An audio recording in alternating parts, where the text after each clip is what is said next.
Kisah akan berfokus pada seorang anak bernama Park Yong-hu. Kita panggil saja Yong-hu. Ia tinggal berdua dengan sang ayah yang merupakan sosok polisi jujur, anti suap, hidup sederhana dan tentu saja suka menolong banyak orang tanpa pamrih. Pagi itu, ia dan sang ayah pergi ke gereja untuk berdoa demi menguatkan iman dan takwa mereka kepada Tuhan.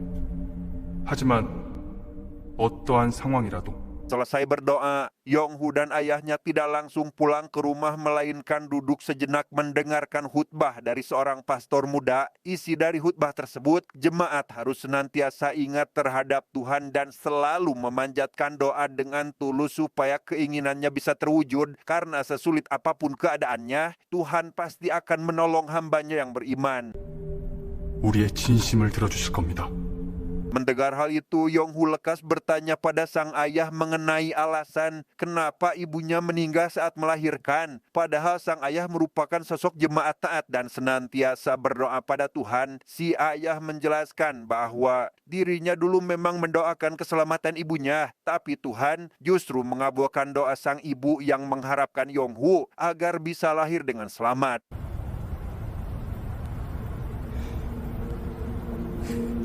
Karena sang ayah ada jadwal patroli malam, ia meninggalkan Yong-hu di rumah seorang diri dan menyarankannya untuk tidur duluan. Saat berpatroli di jalan raya itulah, si ayah dan rekannya sesama polisi mendapati ada pengendara mobil ugal-ugalan dan lekas menghentikannya untuk diperiksa. Entah siapa pengendara ini, dia terlihat mengenakan cincin motif burung gagak dan kedua matanya tampak merah menyala. Yang ketika si ayah meminta si pengendara keluar dari dalam mobil, pengendara itu justru malah tancap gas dengan si ayah yang berusaha menghentikannya sehingga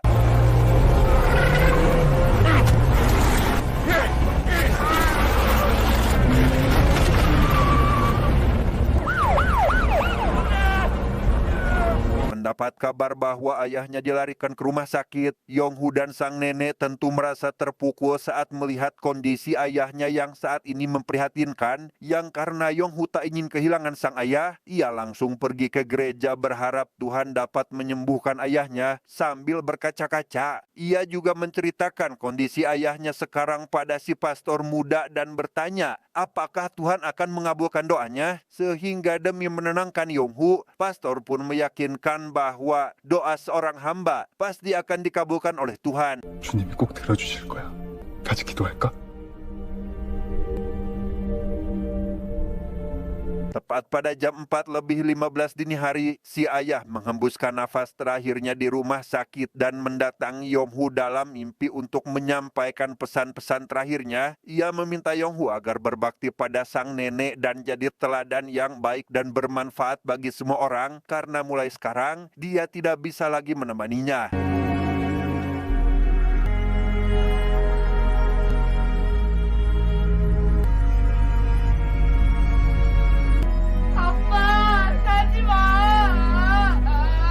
Dengan fakta bahwa doa yang dipanjatkan olehnya tidak terkabul, Yong-hu pun jadi tidak percaya lagi dengan yang namanya Tuhan dan memaki si pastor muda. Saat datang di hari belasungkawa, tidak hanya memaki, ia juga melemparkan kayu salib ke arah si pastor muda hingga membuat bagian wajahnya terluka karena sang pastor dianggapnya telah berbohong.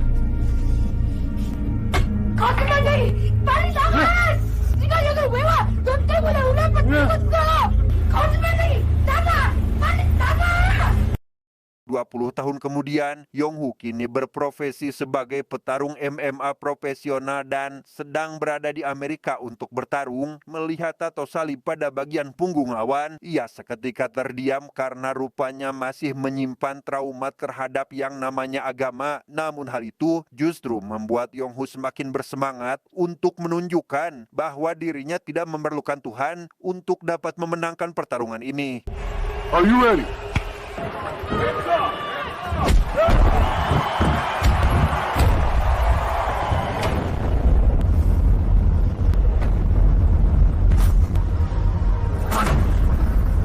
Dalam dalam perjalanan pulang ke negara asal, Yong-hu ketiduran dalam pesawat yang dalam tidurnya ia bermimpi sedang berada di suatu tempat dan melihat ayahnya. Namun saat mengikutinya, sang ayah seketika hilang dari pandangan dan Yong-hu malah menemukan salib yang tepat ketika dia akan membuangnya. Tiba-tiba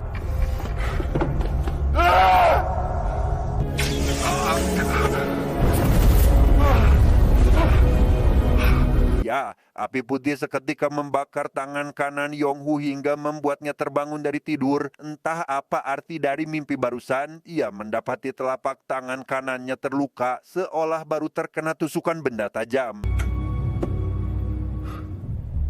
Dengan ditemani oleh asistennya, Yong-hu pergi ke rumah sakit untuk bertanya pada dokter penyebab kenapa luka itu bisa tiba-tiba muncul. Namun karena dokter menganggap luka itu disebabkan oleh terkena serpihan tajam, maka Yong-hu disarankan untuk rutin minum obat supaya lukanya bisa cepat sembuh. 일주일 정도 약 드시고 소독하시고 걱정 안 하셔도 돼요.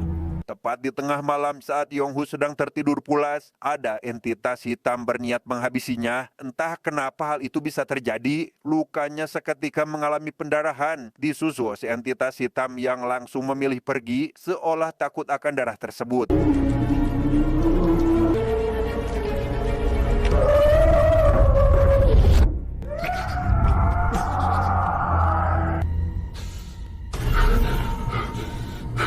Akibat dari kejadian semalam, Yong-hu lekas balik lagi ke rumah sakit untuk mengecek kesehatannya secara menyeluruh. Sambil menunggu hasilnya keluar, ia mendengar cerita dari asistennya terkait keponakan si asisten yang juga sempat mengidap penyakit aneh namun dokter tidak menemukan apa-apa. Hingga pada suatu hari, keponakannya itu dibawa pada seorang cenayang atau dukun dan diketahui bahwa keponakannya itu mengidap penyakit jantung yang harus segera diobati sebelum Tuhan membutakan penglihatannya. 눈도 보이고? 아니요, 앞은 못 보는데 귀신을 본대요. Karena orang tua si keponakan tidak percaya dengan hal begituan, perkataan si cenayang pun jadi kenyataan di mana keponakannya kini mengalami buta permanen. Tapi di balik itu semua, si keponakan mendapat anugerah dari Tuhan yaitu dapat melihat hantu dan kini jadi seorang cenayang terkenal di kota ini. 보통 때보다 약 7배 정도 짙은 상. 형님, 제가 조카 얘기해드린 적 있나요? Di malam berikutnya, Yong-hu kembali diganggu oleh entitas hitam dan luka pada bagian tangannya kembali mengalami pendarahan. Hingga keesokan harinya saat menemui dokter, ia diberitahu bahwa hasil tes yang dilakukan kemarin semuanya normal. Bahkan bisa dibilang, Yong-hu lebih sehat daripada orang sehat dan meskipun berobat ke luar negeri, hasilnya akan tetap sama. Seperti apa yang dikatakan oleh dokter tersebut. 저희 쪽에서 더 큰 병원을 소개해드릴 수 있는. Mendengar hal itu, Yong-hu meminta asistennya untuk diantar ke tempat si ponakan berharap akan mendapat jawaban pasti terkait apa yang dialaminya saat ini. Setibanya di tempat tujuan, si keponakan yang bernama kita panggil saja Yuli ini pun menemukan bahwa Yong-hu diikuti oleh iblis karena membiarkan hatinya dipenuhi oleh aura kegelapan.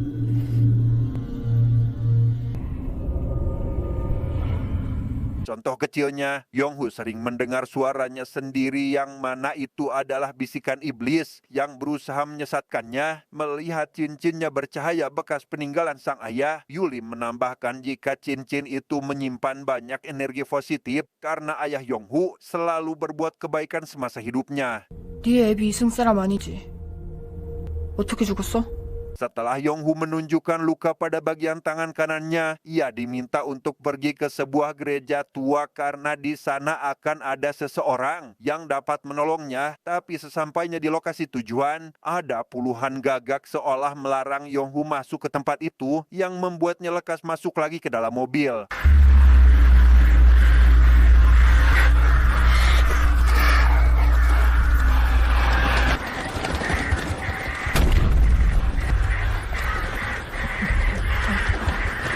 Dalam gereja tua itu sendiri, kita akan diperkenalkan pada seorang pastor bernama An sedang melakukan pengusiran setan dari tubuh seorang pemuda dengan dibantu oleh asistennya bernama kita panggil saja Samsul. Pengusiran itu awalnya berjalan lancar seperti biasa sampai akhirnya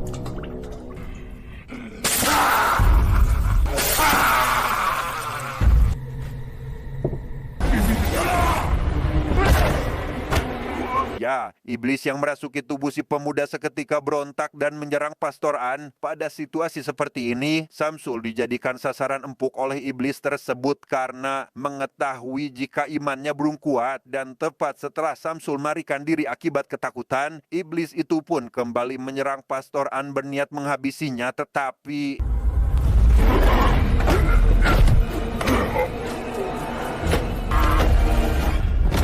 beruntung Yonghu datang ke sana setelah melihat Samsul lari ketakutan. Entah pertemuannya dengan Pastor An adalah suatu takdir atau kebetulan, ia yang berusaha menghentikan si pemuda pun berhasil menghentikan iblis tersebut menggunakan darah dari tangan kanannya tanpa mengetahui alasan kenapa hal itu bisa terjadi.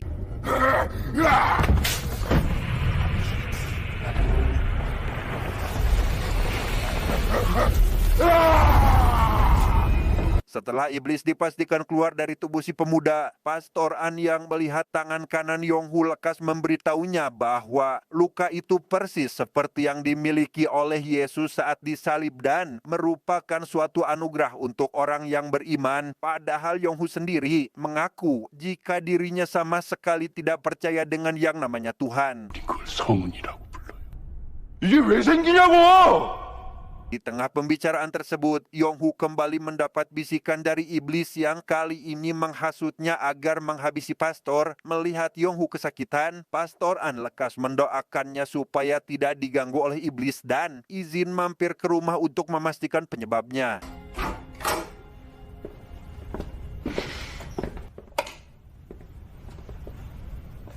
Saat sedang mengecek kamar, Pastor An diam-diam meletakkan kalung salib miliknya untuk melindungi kamar apartemen ini dari hal gaib. Tanpa memberitahukan hal itu pada Yonghu, ia langsung pamit pulang dan menyarankan untuk menemuinya lagi jika masih diganggu oleh bisikan iblis.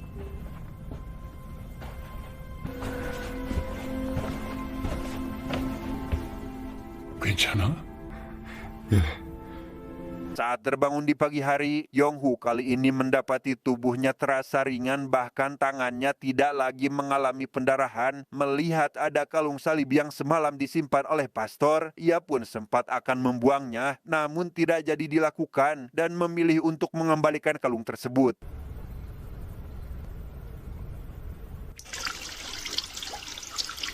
Sejenak, kita tinggalkan dulu urusan Yonghu dan beralih pada seorang pria bernama Jisin. Ia adalah bos di sebuah klub malam ternama dan kini kedatangan oknum yang mengaku jika dirinya dari layanan keamanan. Di sana si oknum mengancam akan membakar tempat hiburan ini jika Jisin menolak untuk memberikan upeti tiap bulan.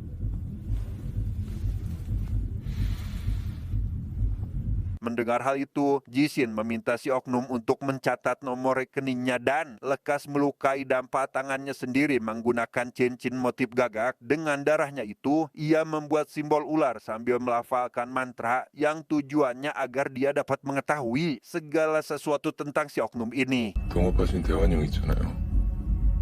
Di sana Jisin meyakinkan si oknum jika salah satu bawahannya yang mempunyai hutang pada rentenir dan kini akan kabur dengan membawa uang hasil menjual perusahaan. Setelah si oknum pergi, ia pun lekas masuk ke ruangan rahasia dan di sanalah kita akan mengetahui siapa Jisin ini sebenarnya.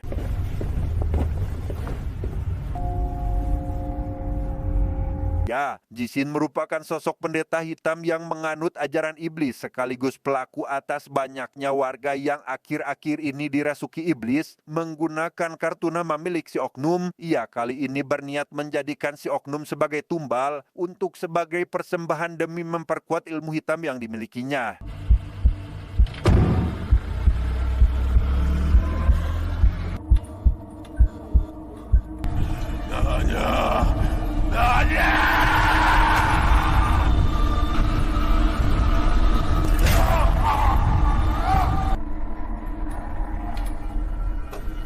Di waktu yang sama, Yonghu lagi-lagi mengalami hal buruk yang dapat dipastikan itu akibat tidak adanya salib di kamar apartemennya. Sehingga tepat di keesokan harinya, ia pun kembali menemui Pastor untuk meminta bantuannya.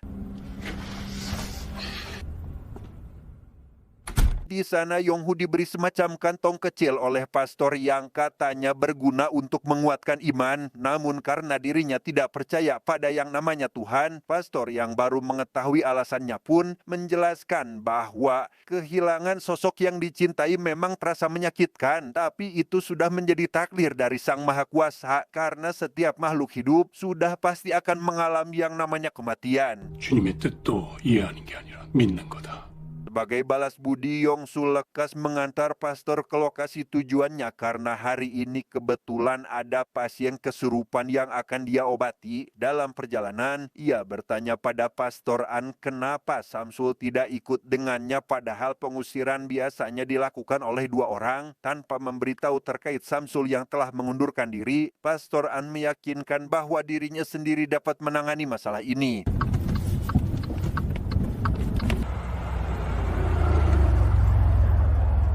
Sesampainya di tempat tujuan, Yongsu yang awalnya cuma ingin mengantar pastor An sampai ke depan apartemen, seketika berubah pikiran dan memutuskan untuk menemaninya hingga pengusiran selesai karena ia takut terjadi sesuatu hal yang tidak diinginkan.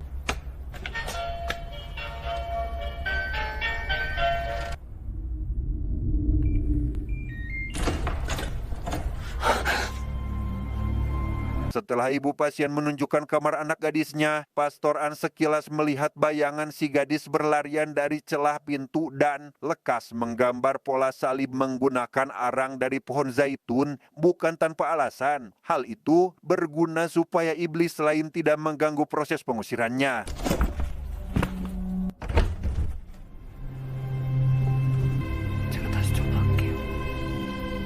Saat masuk ke dalam kamar, pastor dan Yongsu mendapati si gadis kini duduk di atas kasur yang dari situ jugalah bisa dipastikan bahwa iblis memang telah merasuki tubuh pasiennya. Namun saat didekati sambil menenteng salib, si gadis yang bernama Sojin pun sama sekali tidak menunjukkan reaksi dan meyakinkan bahwa ibunya sendirilah yang kerasukan.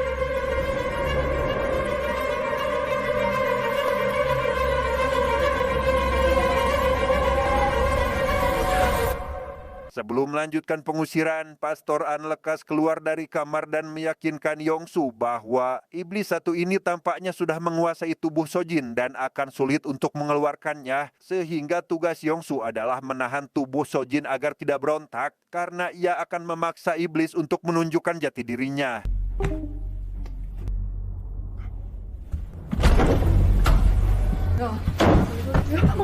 엄마!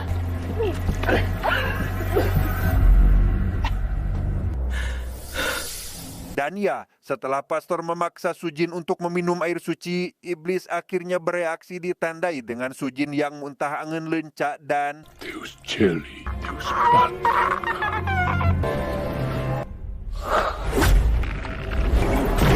di sana si iblis mengaku jika dirinya adalah penyebab sang ayah tewas, membuat Yongsu terpancing emosi hingga nyaris menghilangkan nyawa Sojin. Namun karena pastor di sampingnya, Yongsu dapat membendung emosinya itu dan kembali fokus untuk menyelamatkan Sujin dengan cara menempelkan tangan kanannya pada dahi gadis tersebut.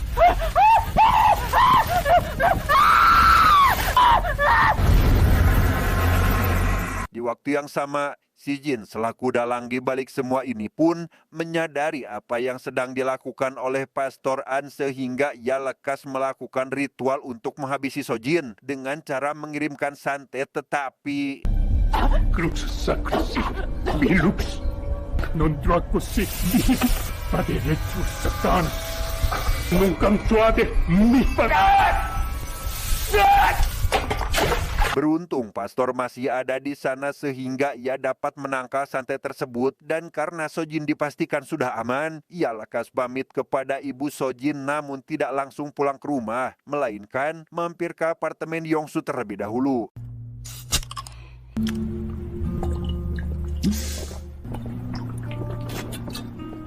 Berlokasi di tempat lain, lebih tepatnya sebuah panti asuhan, si Jin menemui seorang anak bernama Seok yang diketahui sering dirundung oleh anak lain seusianya. Di sana ia ingin menjadikan Seok sebagai pengikut baru untuk dijadikan alat atau perantara bagi kekuatan iblis dengan iming-iming akan diberi perlindungan.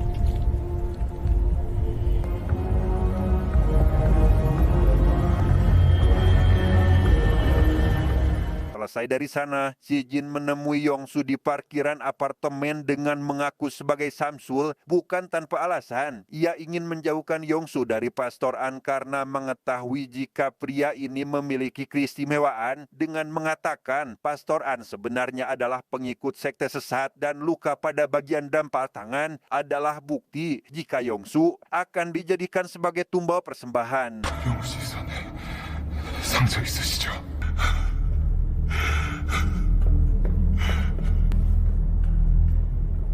Singkat cerita, esok pagi pun Caang, karena terhasut oleh perkataan si Jin, Yongsu menolak untuk menerima panggilan telepon dari Pastor An karena dia tidak ingin menemuinya lagi. Hingga tak lama, ia dihubungi oleh investornya dan lekas pergi ke sebuah restoran untuk ketemuan, yang di sana Yongsu diminta untuk mengikuti pertandingan MMA yang akan diselenggarakan di luar negeri dengan bayaran 10 kali lipat dari biasanya.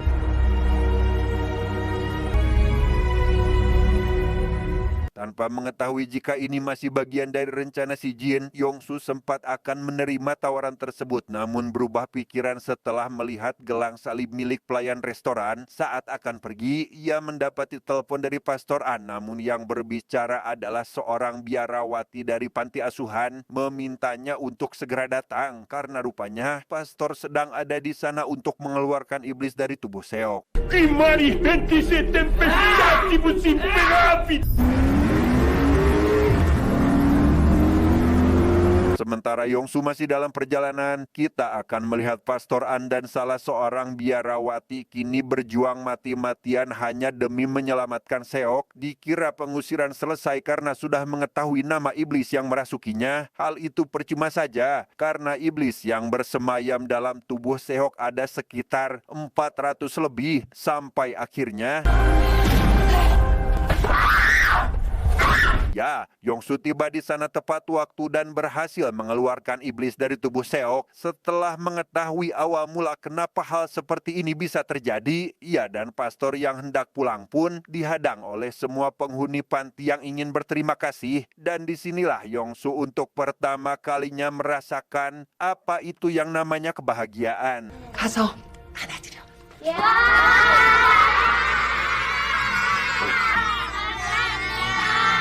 Menyadari rencananya gagal, Jishin lekas menghabisi Seok dengan merasuki tubuh seekor anjing untuk menjadikannya sebagai bahan ritual. Ia yang ingin meningkatkan kekuatannya dengan menukarkan jiwa anak itu kepada iblis, diberi semacam taring ular beracun yang nantinya akan digunakan untuk menghabisi sang Pastor An.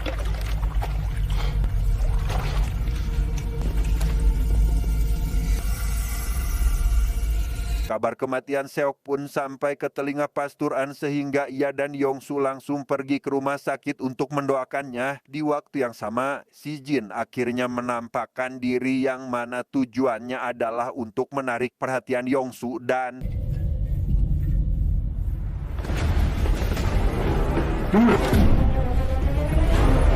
ya, sementara Yongsu keluar mencari keberadaan si Jin, Pastor An sendiri kini menyaksikan Seok tiba-tiba bangun dari kematian yang mana itu tentu saja akibat iblis yang sudah mengambil alih tubuhnya. Tanpa sadar jika di belakang sudah ada si Jin berniat menghabisinya sehingga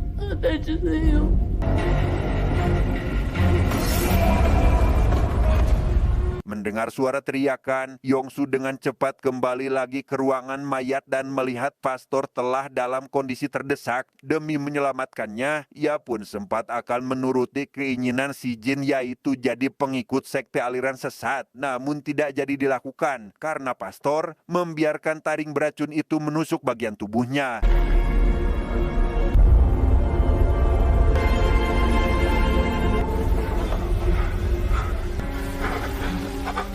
Karena si Jin tiba-tiba menghilang, Yongsu memilih untuk memprioritaskan pastor lebih dulu dan membawanya ke apartemen Samsul. Sadar jika racun itu hanya akan hilang jika si Jin dihabisi, ia pun berniat seorang diri akan mencari keberadaan si Jin demi menyelamatkan pastor sekaligus menghentikan aliran sesatnya.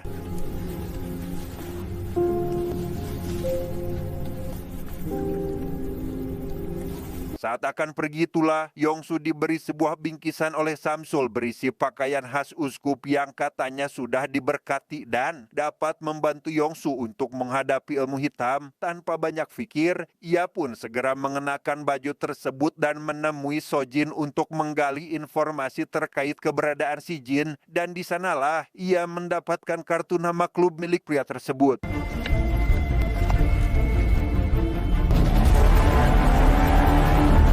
Di waktu yang sama, si Jin dan para pengikutnya kini sedang menjalankan ritual khusus yang mana itu bertujuan untuk meningkatkan ilmu hitam mereka. Sehingga tepat ketika Yongsu sampai ke tempat tersebut, ia pun harus menghadapi para kroco yang kali ini sedang dalam mode setengah kerasukan dan... 내려와 이 새끼야!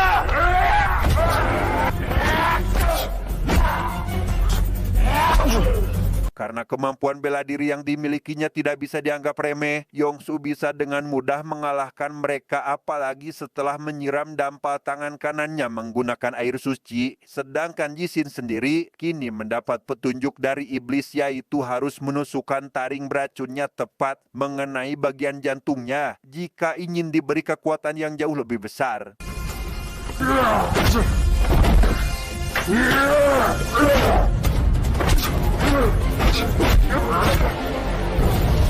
Meski resikonya adalah kematian, Jishin tidak mempunyai pilihan lain karena dia harus menang melawan Yongsu sehingga...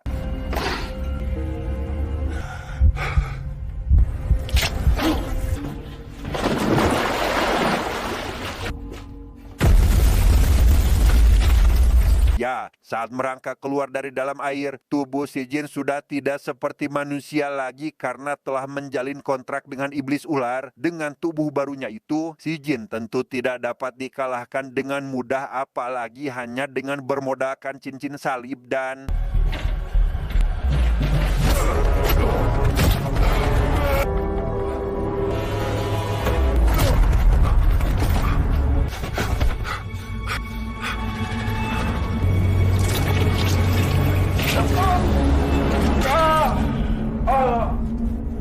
Dalam kondisi tak sadarkan diri itulah, alam bawah sadar Yonghu pindah ke tempat lain dan di sana ia bertemu lagi dengan sang ayah. Setelah melepaskan rindu, mereka saling mengulurkan tangan masing-masing dan keajaiban pun seketika terjadi, yang mana saat tersadar dari pingsannya, Yongsu mendapati tangan kanannya seolah mengeluarkan aura api berwarna putih, sehingga ia memanfaatkan kesempatan tersebut untuk kembali melakukan duel.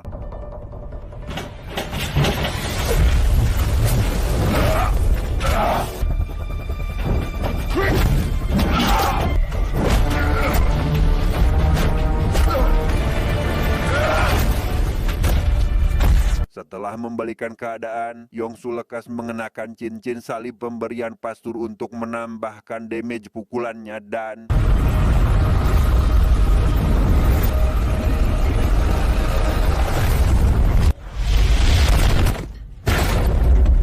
Ya, Yongsu pun berhasil mengalahkan iblis tersebut dan langsung mencabut taring beracun dari tubuh si Jin. Setelah si Jin dipastikan tewas, ia pun lekas pergi menuju apartemen Samsul dan mendapati pastur sudah sehat seperti biasanya. Dan sejak hari itu, Yongsu percaya lagi kepada Tuhan dan akan meninggalkan karirnya sebagai petarung MMA demi mendalami ilmu agama. Tamat.